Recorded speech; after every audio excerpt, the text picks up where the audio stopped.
আপনারা দেখেছেন যে ইতিমধ্যে আমরা ভারতের বিপক্ষে টি-20 স্কোয়াডটা ঘোষণা করেছি এবং এই দলে কয়েকটি আপনারা পরিবর্তন লক্ষ্য করেছেন। জাস্ট আমাদের পেস বোলিং ইউনিটটা টোটালি ইনট্যাক্ট আছে, যেটা বিশ্বকাপে যা ছিল আমাদের লাস্ট টি-20 গ্লোবাল টুর্নামেন্টে। লিটন দাস আছেন, তামিমও আছেন এখানে। দেন আমরা সৌম্য সরকারের জায়গায় পারভেজ হোসেন ইমনকে এখানে আমরা ট্রাই করে দেখতে চাই।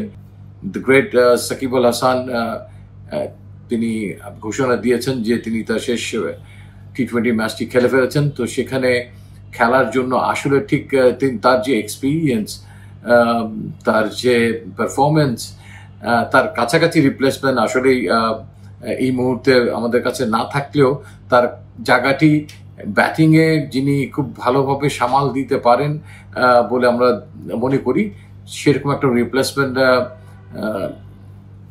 মেহেদি মিরাজ তিনি সেই জায়গাটি নেবেন। স্পেশালি তাকে আমরা ভাবছি যে তিনি ব্যাটিংয়েই সবচেয়ে বড় কন্ট্রিবিউশনটা দলে করতে পারবেন এবং তিনি ভালো অফ স্পিন করেন, বাট অনেক সময় অনাকাঙ্ক্ষিতভাবে অনেক সিচুয়েশন ঘটে যায়, যার পরিপ্রেক্ষিতে সেই জায়গাগুলোতে পূরণ করার জন্য তখন যাকে আমাদের কাছে সবচেয়ে যোগ্য মনে হয় তাকেই সেখানে এনে সেই ঘাটতিটা পূরণ করার চেষ্টা করা।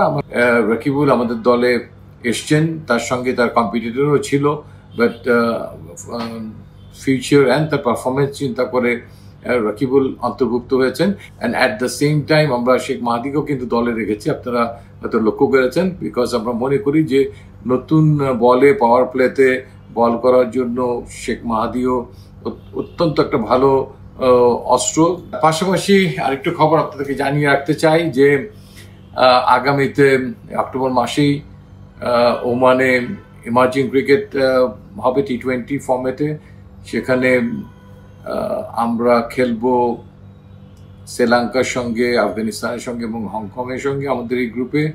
অন্য গ্রুপে ভারত, পাকিস্তান সহ আরও কয়েকটি দল খেলবে। তো এটা প্রত্যেক দেশের অনেকটা এ দলের আদলে দল যাবে, তো সেখানেও বেশ কিছু খেলোয়াড়কে এই টুর্নামেন্টে টি-20 ফর্মেটে আমরা পরীক্ষা করার সুযোগ পাবো। বিশ্বকাপের আগে আমাদের হাতে কতগুলো ম্যাচ আছে সেটা আমি একটু আপনাদের জ্ঞাতার্থে জানাতে চাই যে এবার NCL টি-20 টুর্নামেন্ট সম্পৃক্ত হয়েছে, সেখানে প্রত্যেকটা খেলোয়াড় অন্তত 7টা ম্যাচ খেলার সুযোগ পাবে। দেন BPL আছে, সেখানে হয়তো 14 থেকে 15-16টা ম্যাচও কেউ খেলতে পারবে।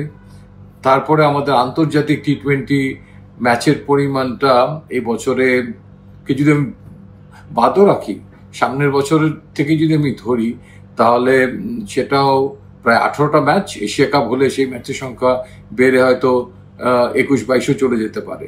তো সব মিলিয়ে আমার কাছে মনে হচ্ছে যে এখানে প্রায় 60-70টা ম্যাচ অপেক্ষা করছে। তো কাজেই অধৈর্য হওয়ার কিছু নাই। আমরা আমাদের আগামী দলটা কেমন হবে সেটার রূপরেখা কিছুটা আমরা চিন্তা ভাবনা করে আমরা আগাচ্ছি ধীরে সুস্থে।